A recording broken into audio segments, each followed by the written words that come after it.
right, my English teacher friends. So in this writing workshop video, I'm going to walk you through the process of constructing declarative thesis statements for the purposes of performing rhetorical analysis. And for those that are familiar with my work, you know that I often use commercials to teach this skill set for rhetorical analysis. And then for literary analysis, I like to use Oscar-nominated short films. And given that, at the moment we're all things Barbie, I decided to use the original Barbie commercial to base my exemplars and models for this particular practice exercise. So to locate the video, all you need to do is go into YouTube and in the search browser type in original Barbie commercial 1959 and voila, it's there for you. Also, when you're in YouTube, please hit the subscribe button and feel free to leave me some comments on this video or any other. So one of the things I'm always asking is, what if we taught composition like Bob Ross teaches painting? And this is a clear case in point in which you have to Bob Ross your instruction. So typically what I do is I'll choose a commercial that the students cannot base their analysis on, just to model. And I'll write like 3 introductions where I'll show them how to manipulate the declarative thesis template. And then I'll show them the Barbie one and they'll execute that totally on their own. It's very important that we position ourselves as the expert writers in the classroom and give our students many of exemplars and models to demystify the process, right? Bob Ross always got to the canvas, always got to the easel, and he painted with us. And I'm always imploring teachers to be the expert writer in the classroom and paint with your students. So immediately, upon viewing the commercial a few times, students are going to ask themselves the question, so how do I write the introductory paragraph? And again, for those that are familiar with my work, you know that we can either declare the thesis or invert it. And for rhetorical analysis, to keep things simple, I always have my students declare it. But here's the kicker. It's kind of a cheat or a hack. In many ways. Implicit in the prompt, right? If you go to any rhetorical analysis prompt going back to the 1970s as far as the College Board is concerned, implicit in the language of the prompt are 2 questions. How does the author construct meaning, and what is the authorial intent? And if you've seen this trick, with literary analysis, you're going to see that it works just as well for rhetorical analysis. Students need to answer both of those questions in order to arrive at a thesis. So what my students do is they take 3 sentences to answer the question, how does the author construct meaning? And this is where you get into the use of your terms, devices, techniques. And then 1 sentence for what is the authorial intent. So upon viewing the film, viewing the commercial, what my students do is they go terms, devices, techniques hunting. And this is the big thing, all right? And I'm a big believer of this. The writing is easy. Once you give kids a heuristic to write, and once you've modeled it for them a few times, the writing will take care of itself. The big thing that students are going to struggle with is the read. So what I have my students do is watch the commercial, and then I give kids markers and they go to our easel or our whiteboard and write down the terms, the devices, techniques that are most relevant, pertinent, germane to that particular commercial that you have to house the thesis statement around. So let me break down the declarative model real quick for you. So you're going to begin with the thesis when you declare. And whenever you're answering the question, how does the author construct meaning? That is the thesis when you begin to use your terms, devices, techniques, right? So how does the author construct meaning? We're going to take 3 sentences of that. sprinkle in a little bit of context and background without being plot summative, right? We want to make sure that we're not regurgitating the story of the commercial, right? That's one of the snafus or pitfalls that students fall into. So just a little bit of context and background. And then there's other things that I put into the introduction. One is tier 2 level vocabulary. And what I mean by that is just your average run-of-the-mill SAT level caliber words. I run intensive word study academies throughout the course of my calendar year. And I know that when I inherit my students the day after Labor Day, that there's a seismic vocabulary void in their lexical abilities. So my job is to get them to augment their vocabulary exponentially over the course of the academic year. So I do a whole bunch of exercises to help them along those lines.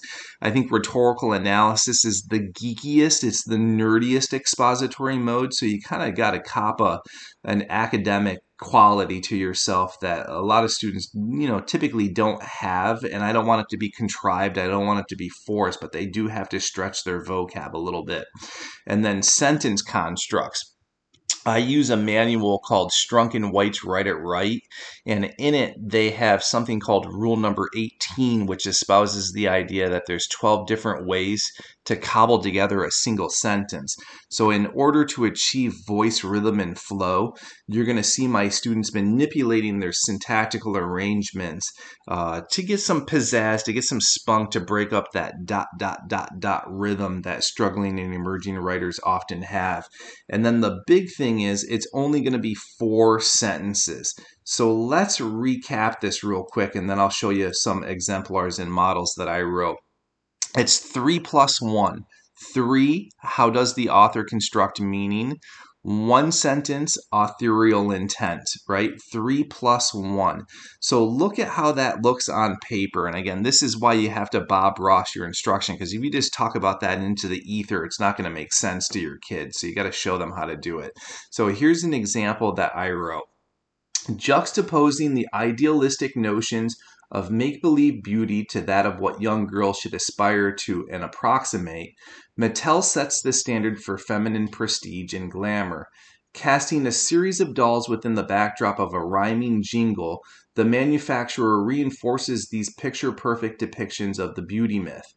In essence, as young girls set their eyes upon the coming dawn of womanhood, the math is simple. To be beautiful, one must mirror their physique and persona after that of Barbie. In no other words, to be beautiful is to be just like these pretend images. So here's what I do, all right, in terms of the math of this. Typically, students say, how many terms, devices, techniques should I focus on? And I tell my students, let's keep the math simple, right? You're going to have 3 sentences that focus on the construction of meaning. So why don't you focus on 3 terms? And you can see in this one that that's what I do. So I start with the juxtaposition. We have a little bit of ethos, the rhyme scheme within the jingle, and that's it, right? So I just pretty much focus on the 3 most salient, germane terms, devices, techniques. Again, it's 4 sentences. The vocab is up, so it has some nice verbiage in there. Idealistic, juxtaposing, feminine prestige, glamour. So the vocab is up there. And then the sentence constructs are all varied. One of the things I don't like to see, especially in introductions, really in any place of the essay, unless they're in like the conclusion of their syllogisms, is parallel syntax. I think that's kind of the bane of their voice rhythm flow, is if they're paralleling, they're going to get very droning rhythms. You get that da-da, da-da, da-da, da-da kind of rhythm and cadence, and we don't want that. So I tell them, if you drop a sentence construct, don't do it again immediately following.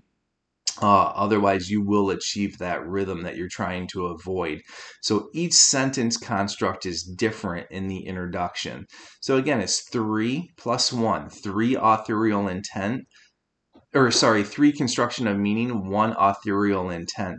So let's do that again, because that's probably kind of confusing, I imagine. So I know for students, they're like, what, Christian? Show me that a couple of times. So here it is again. I'm going to focus on three of the most germane, relevant, pertinent terms, devices, techniques that I think construct the meaning of that commercial. I'm going to sprinkle in one sentence of authorial intent, house it at 4. I'm going to keep my vocab up. I'm going to stretch into tier 2 level territory a little bit, and I'm going to focus on those sentence constructs. So here's exemplar number 2.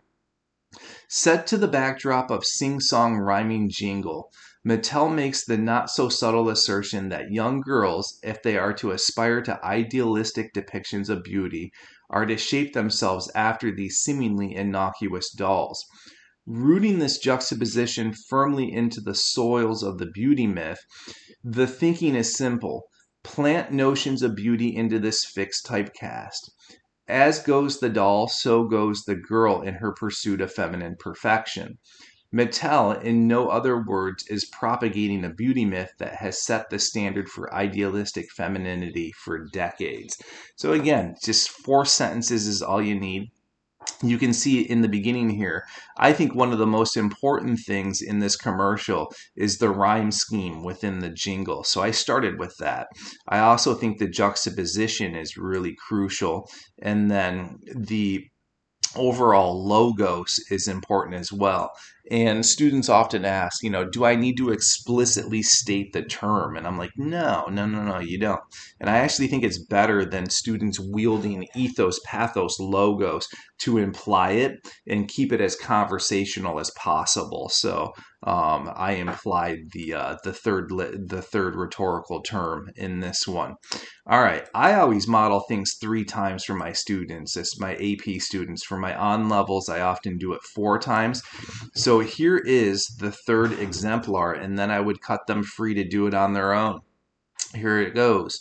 The general thinking goes like this. And again, when I say that, I'm focusing on logos, right? Thinking, logos, logic. The general thinking goes like this.